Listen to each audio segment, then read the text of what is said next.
Bonsoir à tous et bienvenue dans une autre vidéo sur de Yug. Donc ce soir on va taper un exécuteur en miroir avec un piet en l'occurrence qui est relique 9. Tout va être plus rapide. On a le BAM qui est relique 7. Donc il va être beaucoup plus rapide que tout le monde. Il tape fort. Tout va être plus violent. 186 de vitesse.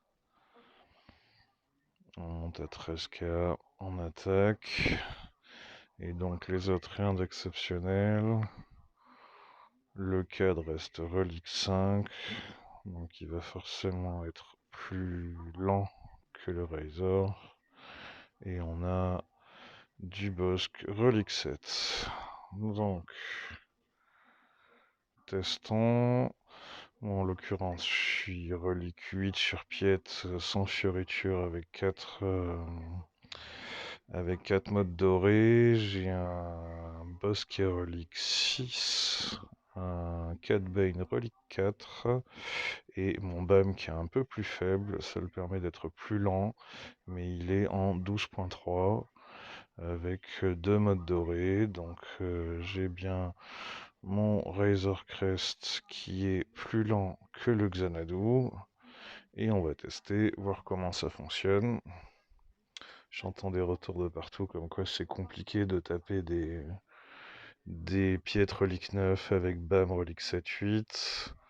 J'en profite pour enregistrer ça. Donc là, c'est le pire des cas. Il a fait son multi-assist sur mon Razor Crest. On continue comme d'habitude. La raillerie sur Bosque pour pas le faire railler en tapant sur quelqu'un d'autre. Pour pas donner du tour au box d'en face. On soigne, il remet une tranche sur le Razor Crest.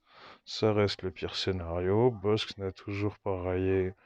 Donc là, on va mettre un verrouillage, enfin la faille, le verrouillage et la marque. On continue avec une deuxième spéciale. Ça nous débarrasse pas des debuffs parce il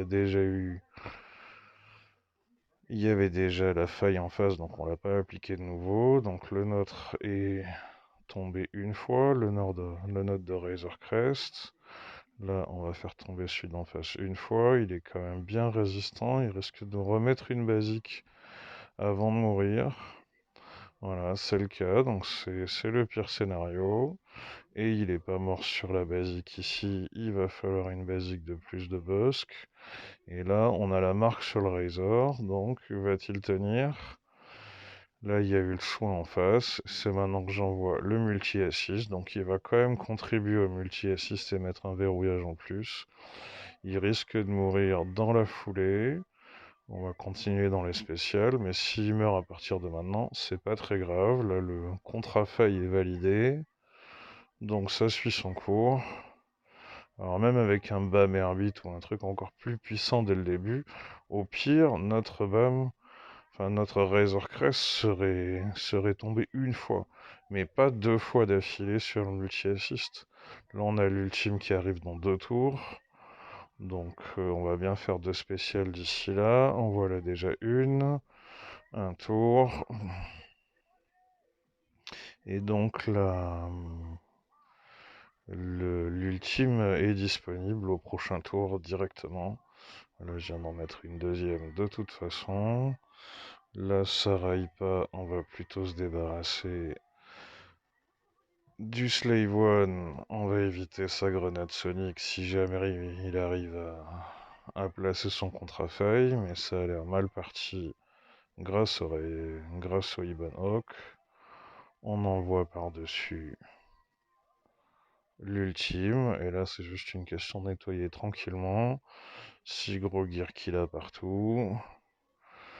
Là, il n'y a pas tant de choix. Donc, on n'a plus le Razor Crest, mais du moment qu'il tient jusqu'au premier multi-assist, ça suffit largement. Au pire, on va perdre un verrouillage s'il tombe juste avant.